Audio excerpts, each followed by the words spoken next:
واستقام على ملة الإسلام والاهتداء وجبلهم على الملة الحنيفية السمحة السهلة البيضاء ثم إنهم غشيهم الجهل ووقعوا أسفل السافلين وأدركهم الشقاء فرحمهم ولطف بهم وبعث إليهم الأنبياء. يقول الله تبارك وتعالى في كلامه المجيد: يرفع الله الذين آمنوا منكم والذين أوتوا العلم درجات. وقال النبي صلى الله عليه وسلم: من أكل طيبا وعمل في سنة وأمن الناس بوائقه دخل الجنة، أو كما قال عليه الصلاة والسلام. اسٹیج پر موجود علماء اعظام اور ہمارے گاؤں کے محترم معزز سامعین حضرات، اس وقت چونکہ وقت کی قلت ہے، محترم حضرات ایک اعلان سن لیجئے. سامنے جونیئر اسکول میں 3 گاڑی کھڑی ہوئی ہیں،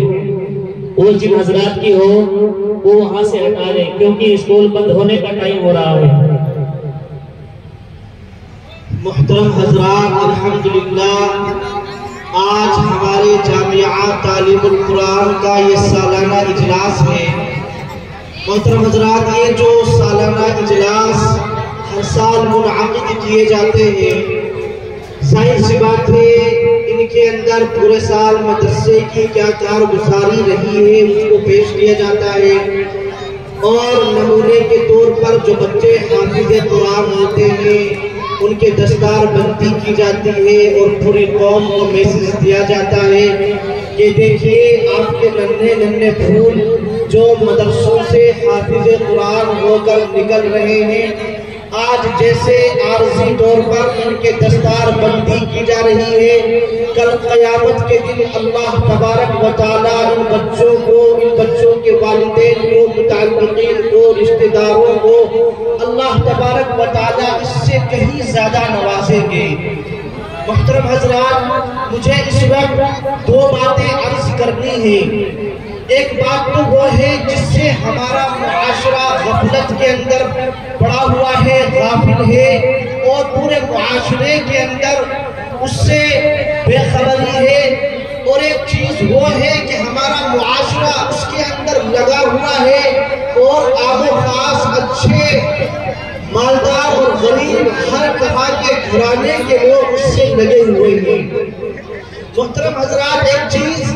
جس سے ہمارا آج کا معاشرہ غافل ہوتا جا رہا ہے وہ چیز یہ ہے کہ مدارس اسلامیہ کی اہمیت ہمارے دلوں سے نکلتی جا رہی ہے، مدارس اسلامیہ سے غفلت بڑھتی جا رہی ہے، مدارس اسلامیہ سے ہم لوگوں کی دوریاں بڑھتی جا رہی ہے، مدارس اسلامیہ کے تئیں ہمارے دلوں کے اندر نفرتیں بڑھتی جا رہی ہے، اور علماء کے تئیں ہمارے دلوں کے اندر جو مقام و مرتبہ ہونا چاہیے اس کے اندر کمی آتی جا رہی ہے. ایسا نہیں ہونا چاہیے، بالکل نہیں ہونا چاہیے. محترم حضرات، دیکھیں نبی پاک صلی اللہ علیہ وسلم کے دنیا کے اندر تشریف لانے سے پہلے کا جو زمانہ ہے اس زمانے کو کیا کہا جاتا تھا؟ زمانے جاہلیت کہا جاتا تھا. نبی پاک صلی اللہ علیہ وسلم جب تک نبی بنا کر دنیا کے اندر مبعوث نہیں فرمائے گئے، اس وقت سے پہلے کا جو زمانہ تھا، اس وقت عرب کے اندر جو لوگ زندگی گزار رہے تھے تو عربوں کے زمانے کو زمانے جاہلیت سے تعبیر کیا جاتا تھا. جاہلیت کا زمانہ یعنی انپڑھ زمانہ، ناخواندہ طبقہ، یعنی وہ لوگ ایسے امور کے اندر مبتلا تھے، ایسے گناہوں کے اندر مبتلا تھے، ایسے امور کو انجام دے رہے تھے کہ اس کا واحد سبب یہ تھا کہ وہ جہالت کی گہرائیوں کے اندر ڈوبے ہوئے تھے. یعنی ان لوگوں کے اندر جو ظلم و ستم کے پہاڑ توڑے جاتے تھے، لوگوں پر طرح طرح کے مظالم کیے جاتے تھے، لوگ طرح طرح سے گناہوں کے اندر مبتلا تھے، اس کا سبب یہ تھا کہ ان کے اندر جہالت تھی، علم کی کمی تھی، علم سے دوری تھی، شریعت سے ناآشنا تھے۔ اللہ نے کلام پاک کے اندر کیا احکامات نازل کیے ہیں، ظاہر سی بات ہے اس وقت کلام پاک نازل نہیں ہوا تھا تو اس سے دوری تھی۔ نبی پاک صلی اللہ علیہ وسلم کیا فرمان لے کر دنیا کے اندر تشریف لا رہے ہیں، اس سے دوری تھی، جہالت تھی۔ اس لیے لوگوں پر ظلم و ستم کے پہاڑ پڑے جاتے تھے، چھوٹی چھوٹی باتوں پر 40 سال تک جنگیں چلا کرتی تھی، اور اس طرح کی جنگیں ہوا کرتی تھی کہ جب باپ مرتا تھا تو بیٹے کو وصیت کر کے مرتا تھا کہ فلاں ہمارا دشمن ہے، اس سے اس دشمنی کو باقی رکھنا ہے۔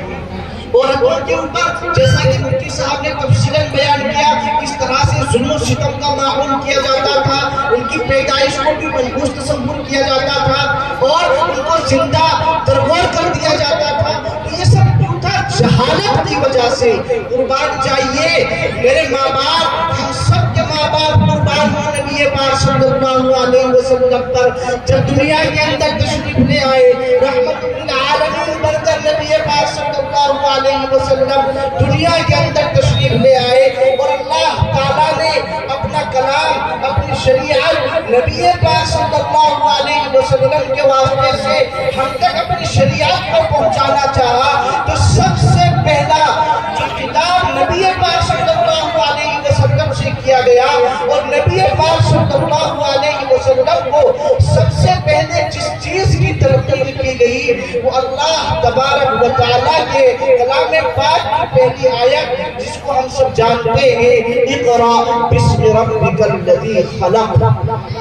یہ سب سے پہلی وحی تھی جو نبی پاک صلی اللہ علیہ وسلم پر نازل ہوئی۔ نبی پاک صلی اللہ علیہ وسلم پر سب سے پہلی وحی جو نازل ہوئی، اقرأ بسم ربک الذی خلق، کہ اللہ کے نبی پڑھو، علم حاصل کرو، تعلیم حاصل کرو۔ یہ جو زمانہ جاہلیت کا چل رہا ہے، یہ جو لوگوں کے حقوق کو طلب کیا جا رہا ہے، جو لوگوں پر ظلم و ستم کا بازار گرم ہے، یہ جو جہالت مٹے گی، معاشرے سے جو جہالت کا خاتمہ ہوگا، معاشرے سے جو گناہوں کا خاتمہ ہوگا، معاشرے کے اندر جو فلاح و بہبود ہوگی۔ کوئی بھی معاشرہ اگر ترقی کرے گا، کسی بھی معاشرے کے اندر اگر لوگ پروان چڑھیں گے، اگر معاشرہ اچھا ہوگا تو وہ صرف اور صرف علم کی برکت سے معاشرہ پروان چڑھے گا، علم کی برکت سے معاشرہ آگے بڑھے گا، علم کی برکت سے معاشرے کے اندر سے جہالت ختم ہوگی۔ تو یہ سب سے پہلا پیغام جو اللہ تبارک و تعالیٰ نے ہم لوگوں کو قیامت تک آنے والے تمام مسلمانوں کو اللہ تبارک و تعالیٰ نے پیغام دیا کہ پڑھو، پڑھائی سے، تعلیم سے، علم دین ہی سے معاشرے کے اندر سے جہالت کا خاتمہ ہوگا۔ اس لیے محترم حضرات، نبی پاک صلی اللہ علیہ وسلم پر یہ جو سب سے پہلی وحی نازل ہوئی تو وحی کا سبب ہے، اس وحی کی برکت ہے کہ آج مدارس اسلامیہ کا جال جگہ جگہ پر پھیلا ہوا ہے۔ آج مدارس اسلامیہ یہ جو ہم جگہ جگہ، گاؤں گاؤں، قریہ قریہ اور قصبہ قصبہ، شہر شہر، ملک در ملک جو ہمیں مدارس اسلامیہ کا جال نظر آ رہا ہے، یہ صرف اور صرف یہ اللہ کے نبی پر جو سب سے پہلی وحی نازل ہوئی، اقرأ بسم ربک الذی خلق، اس کی برکت ہے۔ اور یاد رکھیے اگر معاشرے سے تعلیم کو اٹھا دیا جائے، اگر معاشرے سے علم دین کو ختم کر دیا جائے اور معاشرے کے اندر پڑھے لکھے لوگ موجود نہ ہو، یہ مدارس اسلامیہ موجود نہ ہو، یہ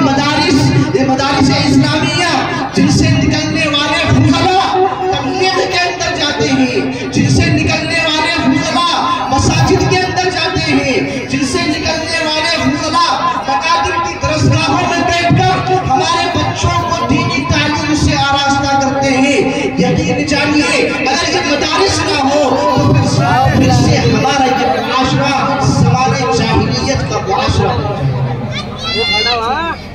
یہ مدارس اسلامیہ اسلام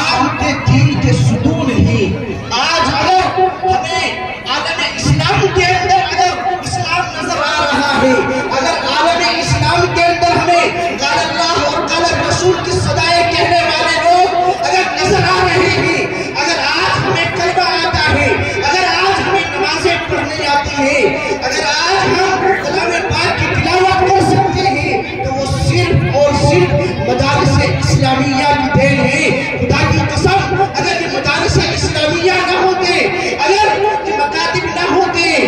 خدا اللہ کی پناہ ہماری زندگیوں کے اندر اسلام داخل کرتا. نبی پاک صلی اللہ علیہ وسلم یہ مدارس صرف ایسا نہیں ہے کہ دارالعلوم کے قیام سے مدارس اسلامیہ کا وجود ظاہر ہو گیا, اس کے بعد مدارس پھیلنے شروع ہو گئے. نبی پاک صلی اللہ علیہ وسلم کے زمانے سے, نبی پاک صلی اللہ علیہ وسلم کے زمانے میں مدرسہ موجود ہے جس کو ہم اصحاب صفہ کے نام سے جانتے ہیں. اصحاب صفہ چبوترے کو کہا جاتا ہے. نبی پاک صلی اللہ علیہ وسلم کے زمانے میں وہ چبوترا تھا, وہ پہلا مدرسہ تھا جہاں پر حضرات صحابہ کرام رضی اللہ تعالیٰ عنہ تشریف لاتے تھے اور علم دین کو حاصل کرتے تھے, قرآن پاک کو سیکھتے تھے, احادیث مبارکہ کو سیکھتے تھے. اور اس قدر سیکھے, اتنا سیکھے, اللہ کے نبی کی برکت سے قرآن کو اتنا سیکھا, احادیث کو اتنا سیکھا. اللہ تبارک و تعالیٰ نے کلام پاک کے اندر ارشاد فرما دیا, اولئک الذین ھدی اللہ فبہداہ مقتدی, کہ اے لوگوں کان کھول کر سن لو, یہ حضرات صحابہ کرام رضی اللہ تعالیٰ عنہم یہ اللہ کی طرف سے ہدایت یافتہ ہو گئے. اگر تمہیں ہدایت چاہیے تو صحابہ کرام رضی اللہ تعالیٰ عنہم کے راستے پر چلو. محترم حضرات, مدارس اسلامیہ اللہ کا شکر ادا کیجئے. آج اسلام دشمن طاقتیں جو اسلام کے دشمن ہیں, جو اسلام کو پسند نہیں کرتے ہیں, جو اسلام کے اندر فی نکالتے ہیں, جو اسلام کے اندر کیڑے نکالتے ہیں, وہ یہ جانتے ہیں اچھی طریقے سے, وہ اس بات سے واقف ہے کہ اگر مسلمانوں کا تشخص باقی ہے, اگر مسلمانوں کی پہچان باقی ہے تو وہ صرف مدارس اسلامیہ کی دین ہے. اگر ان مدارس کو ختم کر دیا جائے, اگر ان مدارس کو بند کر دیا جائے, کبھی مدارس کے سروے کے نام پر, کبھی علماء کو دہشت گرد کہنے کے نام پر اگر مدارس کو بند کر دیا جائے گا تو ہندوستان سے اور عالم اسلام سے مسلمانوں کا تشخص ختم ہو جائے گا. محترم حضرات, ان مدارس کو غنیمت جانیے. اگر ہم دنیا و آخرت کے اندر کامیابی چاہتے ہیں تو ہمیں اپنے ان مدارس کو زندہ رکھنا ہوگا, ہمیں ان مدارس سے محبت کرنی ہوگی, ہمیں ان مدارس کے لیے اپنے دل و جان مال سب کچھ قربان کر دینا ہوگا. محترم حضرات, نشر اسلام کے لیے, اسلام کی نشر و اشاعت کے لیے, اسلام کے بول بالا کے لیے ہمیں مدارس اسلامیہ سے محبت رکھنی ہوگی. جب ہم حضرات صحابہ کرام رضی اللہ تعالیٰ عنہ کی زندگی کو دیکھتے ہیں, چونکہ ان کے دلوں کے اندر اسلام کی عظمت تھی, اسلام کی محبت تھی, وہ جانتے تھے کہ اسلام کی اہمیت کیا ہے, تو انہوں نے مذہب اسلام کی سربلندی کے لیے, مذہب اسلام کی نشر و اشاعت کے لیے اپنا سب کچھ مدارس کی, اسلام کی بقا کے لیے قربان کرنے کو منظور کر دیا. چنانچہ دیکھتے ہیں حضرت ابو بکر صدیق رضی اللہ تعالیٰ عنہ, حضرت ابو بکر صدیق رضی اللہ صحابہ کرام رضی اللہ تعالیٰ عنہ سے مال جمع کرنے کے لیے کہا گیا. اسلام کا شخص, اسلام کی بقا کا دار و مدار ہے. مسلمانوں سے کہا جا رہا ہے کہ تمہارے پاس جو کچھ ہے اسلام کی سربلندی کے لیے لے کر آؤ. حضرت ابو بکر صدیق رضی اللہ تعالیٰ عنہ پھر تشریف لے جاتے ہیں اور سب کچھ جو کچھ ان کے پاس ہے جمع کر کے لا کر نبی پاک صلی اللہ علیہ وسلم کے قدموں میں ڈال دیتے ہیں. اللہ کے نبی پوچھتے ہیں, اے ابو بکر, گھر والوں کے لیے کیا چھوڑ آئے ہو, گھر والوں کے لیے کیا چھوڑ آئے ہو. حضرت ابو بکر صدیق رضی اللہ تعالیٰ عنہ نے ایسا جملہ ارشاد فرما دیا کہ جو تاریخ میں ہمیشہ تا قیامت یاد رکھا جائے گا, جس کو سونے کے پانی سے لکھا جائے. حضرت ابو بکر صدیق رضی اللہ تعالیٰ عنہ نے فرمایا, اللہ کے نبی اللہ اور اللہ کے رسول کا نام چھوڑایا. یہ کیا ہے؟ تاکہ اسلام زندہ رہے, تاکہ اسلام سربلند رہے. محترم حضرات, جو مدارس اسلامیہ ہے یہ دین کے قلعے ہیں, یہ ریڑھ کی ہڈی ہے, اس لیے ان کو غنیمت جانو. آج ہمارے چھوٹے چھوٹے بچے جو مدارس اسلامیہ کے اندر دین حاصل کر رہے ہیں, الحمدللہ اللہ کا شکر ادا کیجئے. اور یہ جو بچے ہیں، یہ جو بچے آپ کے ہمارے چھوٹے چھوٹے بچے اور بچیاں جو یہاں پر دین تعلیم حاصل کر رہے ہیں، ان کے مرتبے کو کم نہ جانو، ان کے مرتبے کو، ان کی فضیلت کو کم نہ سمجھو۔ اللہ تبارک و تعالیٰ نے کلام پاک کے اندر ارشاد فرمایا کہ یرفع اللہ الذین آمنوا منکم، کہ دیکھو تم میں سے جو لوگ صاحب ایمان ہیں، تم میں سے جن لوگوں کو اللہ تعالیٰ نے ایمان کی دولت عطا فرمائی ہے، یقیناً اللہ تعالیٰ ان کے مرتبوں کو بلند کر دیں گے۔ لیکن والذین اوتوا العلم درجات، لیکن وہ لوگ جنہوں نے دینی تعلیم کو حاصل کیا، جنہوں نے اپنے آپ کو دینی تعلیم سے آراستہ کر لیا، جنہوں نے اپنی زندگیوں کے اندر دینی تعلیم کو اپنا اوڑھنا بچھونا بنا لیا،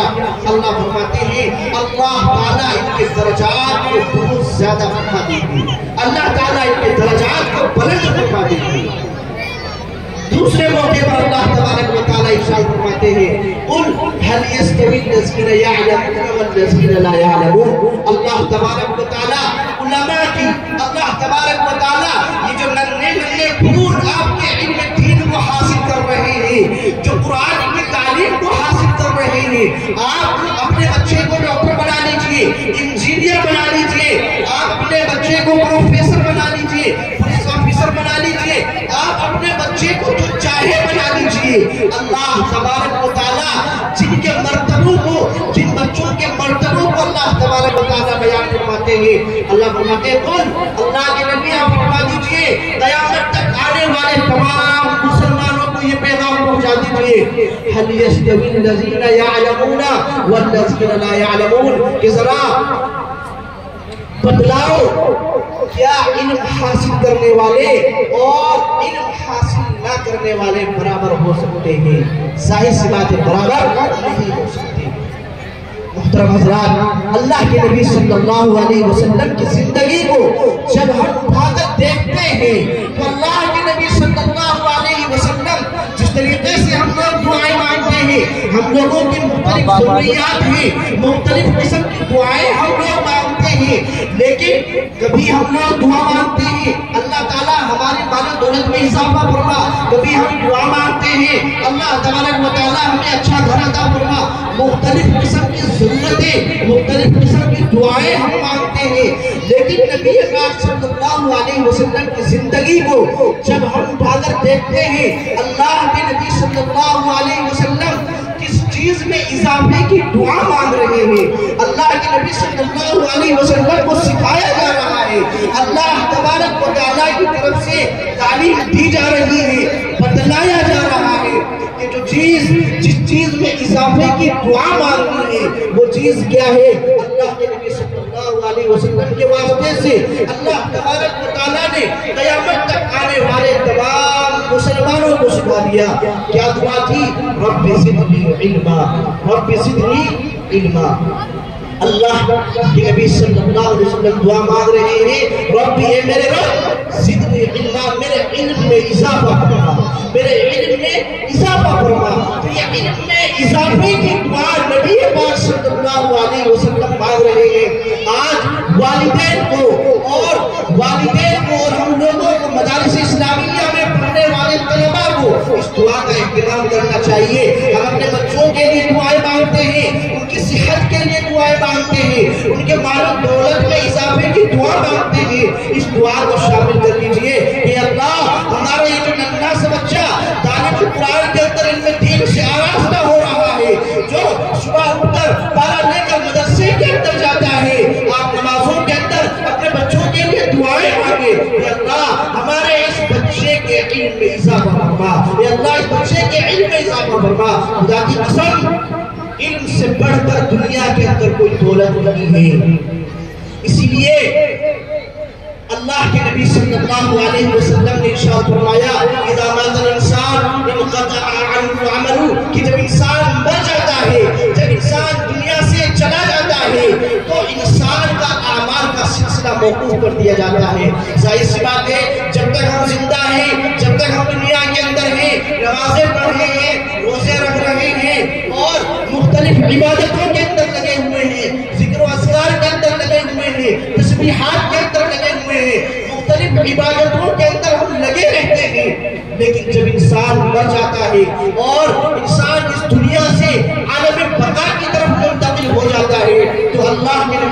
موقع پر ارشاد فرمایا اذا مات الانسان انقطع عنه عمله، جب انسان مر گیا اس کی آنکھیں کھچ گئی تو آپ فرماتے ہیں اس کے اعمال کا یہ جو سلسلہ ہے یہ موقوف ہو جاتا ہے، منقطع ہو جاتا ہے، ختم ہو جاتا ہے، الا من ثلاث،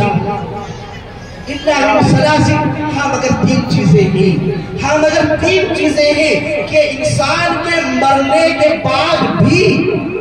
انسان کو ان کا ثواب ملتا رہے گا۔ انسان مر گیا، دنیا سے چلا گیا، اگر تین چیزیں اس نے اپنی زندگی کے اندر کی ہوں گی تو اس کے اعمال کا سلسلہ چلتا رہے گا، اس کو ثواب پہنچتا رہے گا، اس کے درجات بلند ہوتے رہیں گے، آخرت میں بھی اس کو ثواب پہنچتا رہے گا۔ وہ تین چیزیں کیا ہیں؟ الا من صدقۃ جاریہ، پہلی چیز کیا ہے؟ صدقہ جاریہ۔ صدقہ جاریہ، صدقہ جاریہ کا مطلب یہ ہے کہ آپ نے زندہ رہتے، آپ نے اپنی بقا کے اندر، آپ نے اپنی حیات کے اندر، آپ نے مرنے سے پہلے اللہ تبارک و تعالیٰ نے جو مال آپ کو دیا ہے، دیکھیے یہاں پہ انسان غلطی کرتا ہے، یہاں پر انسان غلط فہمی کے اندر مبتلا ہو جاتا ہے۔ انسان کیا غلط فہمی میں مبتلا ہو جاتا ہے؟ مال تو میرا مال ہے، مال میں نے اپنی طاقت سے کمایا ہے، اپنی قوت و طاقت سے میں نے اس مال کو کمایا ہے، اس پر تو میرا پورا حق ہے۔ اللہ فرماتے ہیں مما رزقناکم یا ایھا الذین آمنوا انفقوا من طیبات ما رزقناکم، ایمان والو جو مال اللہ تعالیٰ نے تمہیں دیا ہے، جو مال اللہ نے تمہیں بطور روزی کے دیا ہے، بطور رزق کے اللہ تعالیٰ نے تمہیں دیا ہے، اس میں سے خرچ کرو۔ تو محترم حضرات، جو مال اللہ تبارک و تعالیٰ نے ہم لوگوں کو دیا ہے، اللہ کے نبی فرما رہے ہیں الا من صدقۃ جاریہ، یہ جو انسان مر گیا اور آخرت کے اندر منتقل ہو گیا، اب اس کو ثواب کیسے ملے گا، اس کے درجات کیسے بلند ہوں گے؟ صدقۃ جاریہ، ایسا صدقہ جو جاری رہے، جو باقی رہے، جو چلتا رہے۔ مثال کے طور پر مدارس کے اندر کام ہوتے ہیں، مسجد کے اندر کام چل رہا ہے، مثال کے طور پہ آپ کے مدرسے میں کام چل رہا ہے، کہیں پتھر لگ رہا ہے، کہیں سیمنٹ ہو رہا ہے، آپ نے مدرسے کے اندر سیمنٹ دے دیا، سریا دے دیا، ریتا دے دیا، آپ کا خدا کی قسم اللہ کی رضا کے واسطے، اللہ کی خوشنودی کے لیے اگر آپ نے 1 روپیہ بھی، شرط یہ ہے کہ اللہ کی خوشنودی کے لیے دیا ہو، اللہ کی رضا کے لیے دیا ہو، اپنے راؤ ہونے کو ظاہر کرنے کے لیے، اپنی ناک کو اونچی کرنے کے لیے نہ دیا ہو، جو بھی ہم دیتے ہیں مدرسے کے اندر اللہ کی رضا کے لیے، اسلام کی سربلندی کے لیے، اعلاء کلمت اللہ کے لیے دینا ہے، تو جو بھی اللہ کی رضا اور خوشنودی حاصل کرنے کے لیے ہم نے مال کا جو حصہ اپنے مدرسے کے اندر لگا دیا، آپ کی طرف سے ایک کٹا سیمنٹ کا لگ گیا، تھوڑی سی اینٹیں لگ گئی، مسجد کے اندر آپ نے کچھ کام کروا دیا، اب تا قیامت یہ مدرسہ باقی رہے یا نہ رہے، یہ مسجد باقی رہے یا نہ رہے، آپ کو اس کا ثواب ملتا رہے گا، یہ آپ کے لیے صدقہ جاریہ ہے، آپ کے مرنے کے بعد بھی اس کو ثواب ملتا رہے گا۔ دوسری چیز، آپ کے مرنے کے بعد بھی جس کا ثواب ملتا رہے، او علم ينتفع به، یا وہ علم جس سے فائدہ حاصل کیا جائے، جس سے فائدہ حاصل کیا جائے، آپ نے علم حاصل کیا، آپ کے بچے نے علم حاصل کیا، آپ کے بچوں نے دینی تعلیم حاصل کی، آپ کے چھوٹے چھوٹے بچے حافظ قرآن بن گئے، اب یہ پڑھا رہے ہیں، آپ کی بچیاں کلام پاک کو سیکھ گئی، اب یہ گھر جا کر اپنے دوسرے گھروں کے اندر جا کر اپنے سسرالوں کے اندر جا کر بچیوں کو دینی تعلیم دے رہی ہے، بچیوں کو قرآن کریم سکھا رہی ہے، یہ بچی جو دینی تعلیم سکھا رہی ہے، تو دیکھیے جب تک کلام پاک آپ کے بچے کے واسطے سے، آپ کی بچی کے واسطے سے آگے چلتا رہے گا، فرماتے ہیں آپ کے نام اعمال میں بھی اضافہ ہوتا رہے گا۔ ایک تیسری چیز اللہ کے نبی صلی اللہ علیہ وسلم نے بیان فرمائی، جس کی وجہ سے میں نے یہ حدیث سنائی تھی، او ولد صالح يدعو له، یہ چیز تھی جو مجھے سنانی تھی۔ مدارس اسلامیہ کی اہمیت کیا ہے، مدارس اسلامیہ کا فیض کیا ہے، مدارس اسلامیہ کی برکت کیا ہے۔ او ولد صالح يدعو له، اللہ کے نبی نے فرمایا دنیا سے پردہ فرما گئے، آپ کے اعمال کا سلسلہ ختم ہو گیا، ہمارے بڑے، ہماری مائیں دادیاں، ہمارے آباء و اجداد دنیا سے چلے گئے،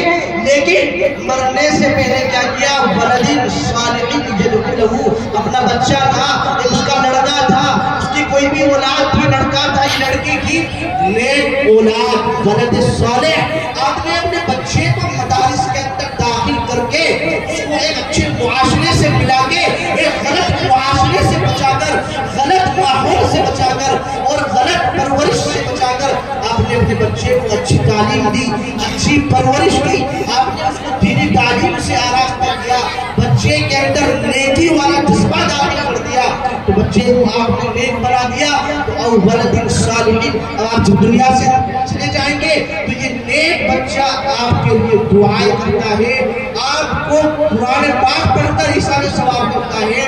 آپ کو سورہ فاتحہ پڑھ کر ایصال ثواب کرتا ہے، آپ کو کلام پاک کی آیات پڑھ کر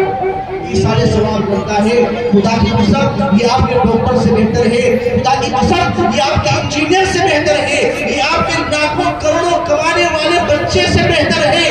جو بچہ مدرسے کے اندر رہ کر دینی تعلیم سے آراستہ ہو کر پرانی تعلیمات کو سیکھ کر کلام پاک کی سنتوں کو حفظ کر کر جو اپنے ماں باپ کے لیے، جو اپنے والدین کے لیے جو ایصال ثواب کر رہا ہے، یہ آپ کے اندر، آپ کے دنیا کے اندر کمائی ہوئی سب سے قیمتی دولت ہے۔ اللہ تبارک و تعالیٰ مجھے بھی اور ہم سب کو توفیق عطا فرمائے۔ وآخر دعوانا الحمدللہ۔